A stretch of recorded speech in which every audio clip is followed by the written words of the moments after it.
தூய்மை பணியாளர்கள் பல்வேறு கோரிக்கைகளை வலியுறுத்தி பல்வேறு நாட்களாக தொடர் போராட்டத்தில் ஈடுபட்டு வந்த நிலையில் வழக்கறிஞர்கள் கைது செய்யப்பட்டனர்.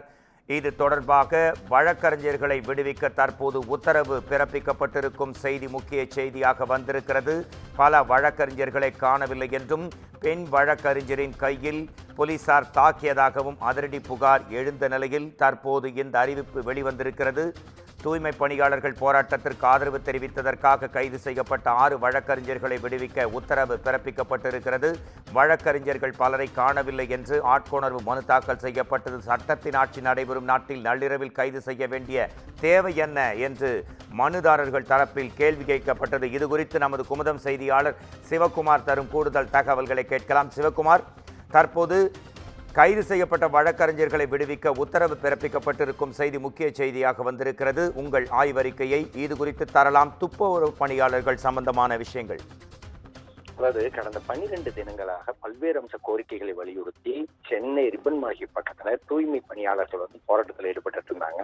இந்நிலையில இன்று அதிகாலையில அவர்களை போலீசார் கைது செய்த நிலையில இன்று காலை மனு தாக்கல் செய்யப்பட்டது. என்னன்னு பாத்தீங்கன்னா, நிறைய வக்கீல்களை காணும், அதே மாதிரி பாத்தீங்கன்னா பல்வேறு மகளிர்கள் இதுல தாக்கப்பட்டிருக்கதாகவும் உயர்நீதிமன்றத்துல குற்றச்சாட்டு இருந்தது. குற்றச்சாட்டு உயர்நீதிமன்றம் என்ன சொல்லி இருந்ததுன்னா, நீங்க மனுவா கொடுத்தா இதை நாங்க ஏற்றுக்கிறோம், மதியத்துக்குள்ள மனுவா கொடுத்தீங்கன்னா நாங்க சாயங்காலம் விசாரணை கொண்டு வரோம்னு சொல்லியிருந்தாங்க.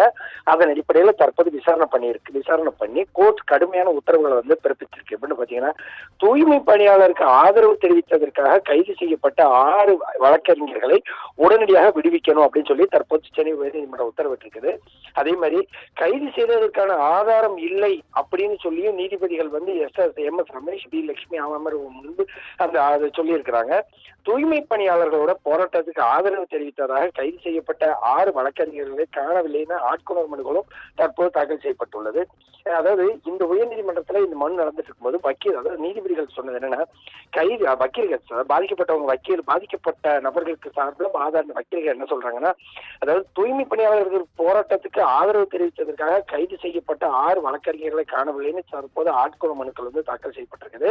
அதே மாதிரி சட்டத்தின் ஆட்சி நடைபெறும் நாட்டில் நள்ளிரவுல கைது செய்ய வேண்டிய தேவை என்ன அப்படின்னு சொல்லி மனுதாரர் தரப்புல வாதமிட்டாங்க. இதை தொடர்ந்து பாத்தீங்கன்னா, அடுத்த கட்டமாக கைது செய்யப்பட்டவர்களை பார்க்க கூட அனுமதி இல்லைன்னு சொல்லுவோம். இவங்க நாளை பாத்ரூம்ல வழுக்கி விழுந்ததாக கூட சொல்வார்கள் அப்படின்னு சொல்லி மனுதாரர் தரப்புல தெரிவிக்கப்பட்டது. அப்போ காவல்துறை தரப்பா வழக்கறிஞர்கள் 6 பேர் மட்டுமே கைது செய்யப்பட்டு அவர்கள் மீது வழக்கு பதிவு செய்யப்பட்டுள்ளது, மற்றவர்கள் விடுவிக்கப்பட்டு வருகின்றனர் சொல்லி காவல்துறை தரப்புல பதில் கொடுக்கப்பட்டதுங்க. இதனை அடுத்து உயர்நீதிமன்ற உத்தரவுக்கு பிறகு கலைந்து செல்லுமாறு கூறினோம். ஆனா போக மாட்டோம்னு வழக்கறிஞரே கூறினார் அப்படின்னு சொல்லி தான் காவல்துறை குற்றம் சாட்டுச்சு. அதே நேரத்தில் கைது செய்து 24 மணி நேரம் ஆகியும் நீதிமன்றத்தில் ஆஜர்படுத்தவில்லை என்றால்தான் சட்டவிரோத காவல் என்று அர்த்தம்னும், கைது சட்டவிரோதமானது என்றால் அதற்கு தனியாக வழக்கு தொடரலாமா தவிர ஆட்கொணர்வு மனு தாக்கல் செய்ய முடியாது அப்படின்னு சொல்லி காவல்துறை தரப்பில் தெரிவிக்கப்பட்டதோடு இல்லாம பெண் காவலர்கள் மற்றும் மாநகராட்சி ஊழியர்களும் தாக்குதலுக்கு உள்ளாகி இருக்கிறதாக காவல்துறை தரப்புல தகவல் தெரிவிக்கப்பட்டிருக்குது. அதே மாதிரி முதல் தகவல் அறிக்கை திங்கட்கிழமை தாக்கல் செய்கிறோம் அப்படின்னு சொல்லி காவல்துறை தரப்பில் தெரிவிக்கப்பட்டதுல அரசு பேருந்து சேதப்படுத்தியது மட்டுமல்ல மற்ற காரணங்களுக்காகவும் கைது செய்யப்பட்டுள்ளனர் அப்படின்னு சொல்லி காவல்துறை தரப்புல பதில் கொடுக்கிறாங்க.